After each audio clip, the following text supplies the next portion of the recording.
Hey guys, Danny Johnson here, and I just want to give you a little overview of the 2015 through 2020 Yukon and Tahoe and some of the common issues that you have, some of the ones that I've had.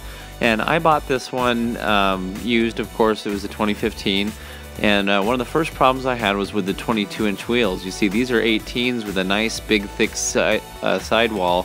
The Yukon came, this one particularly, with 22-inch wheels that have a really low profile rim, and one of them was cracked. And so that's kind of a common thing that can happen with 22-inch wheels with no sidewall. They're really firm, they're really hard. You can see it bubbling here.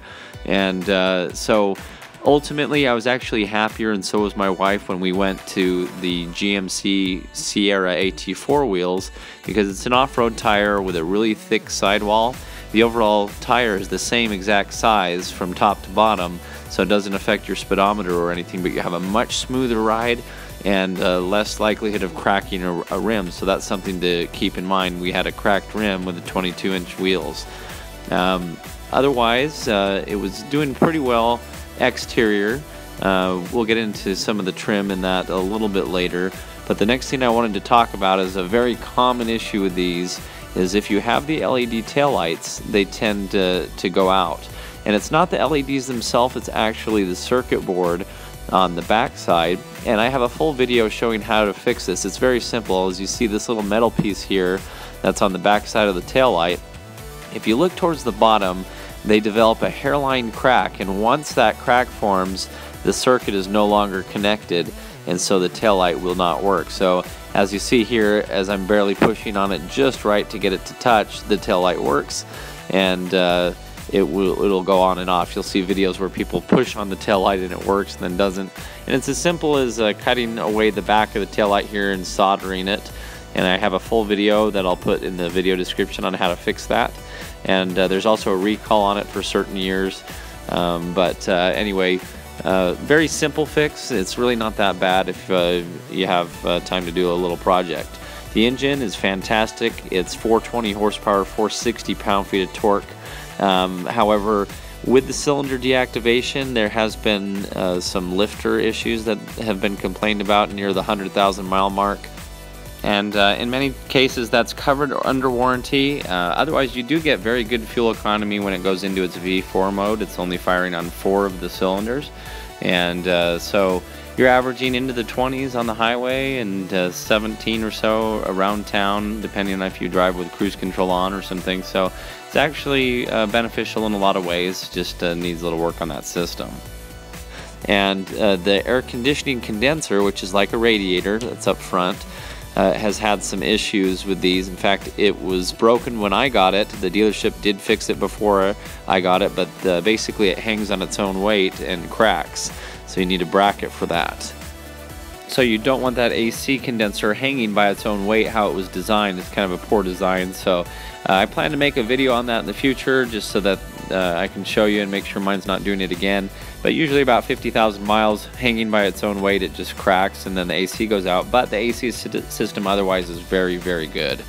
The next thing is a transmission temperature sensor. It's very common to go out on these.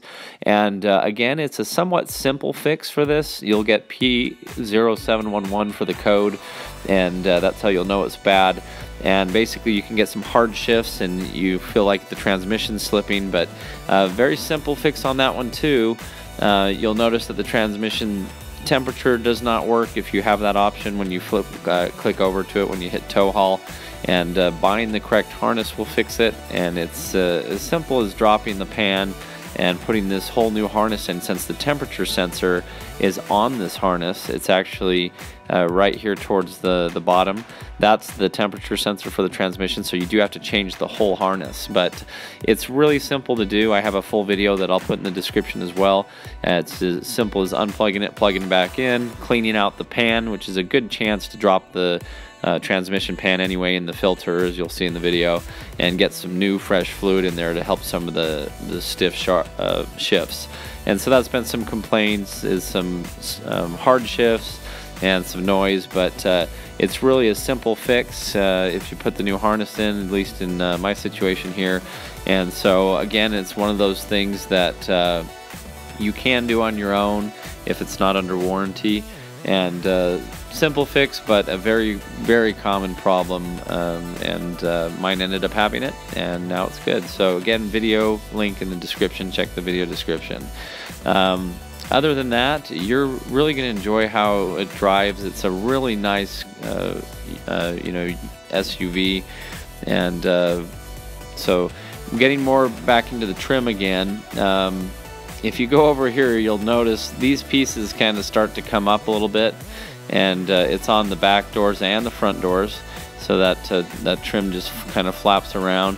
And so what's happening here is there's a steel bracket that this trim piece is glued to, and the bracket stays in place, as you see here, and it comes off of the back side. And so it's really a simple fix as well. Just get some 3M double-sided sticky tape. I have a video on that as well that I'll put in the video description.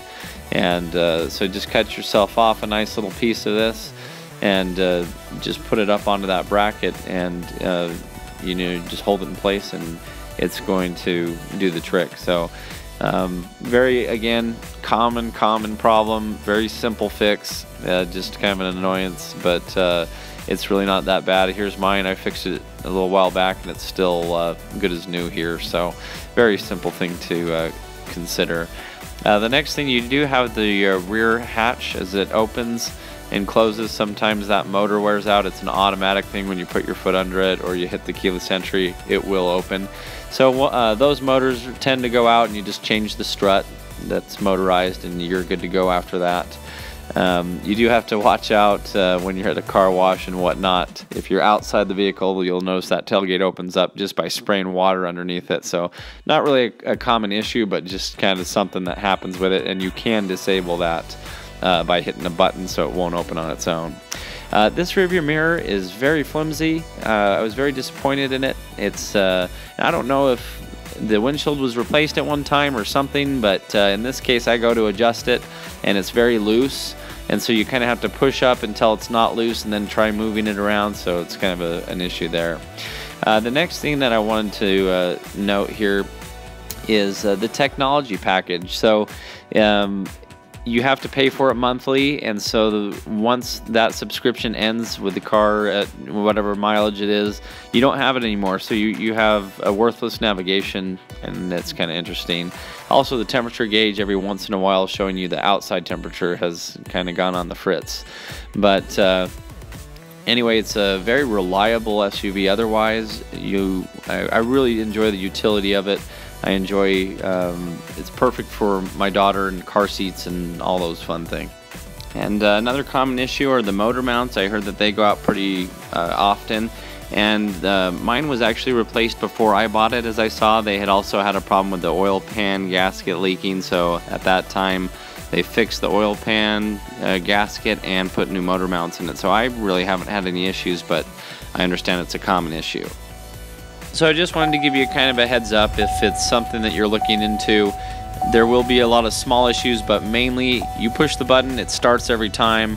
GM has had this push rod engine around for a long time. They have it perfected pretty well with, of course, some new issues here and there, but it's really otherwise a great SUV. I've really enjoyed it. I do not regret buying it at all. And if you are mechanically inclined a little bit, you'll be able to follow all the videos that I've made.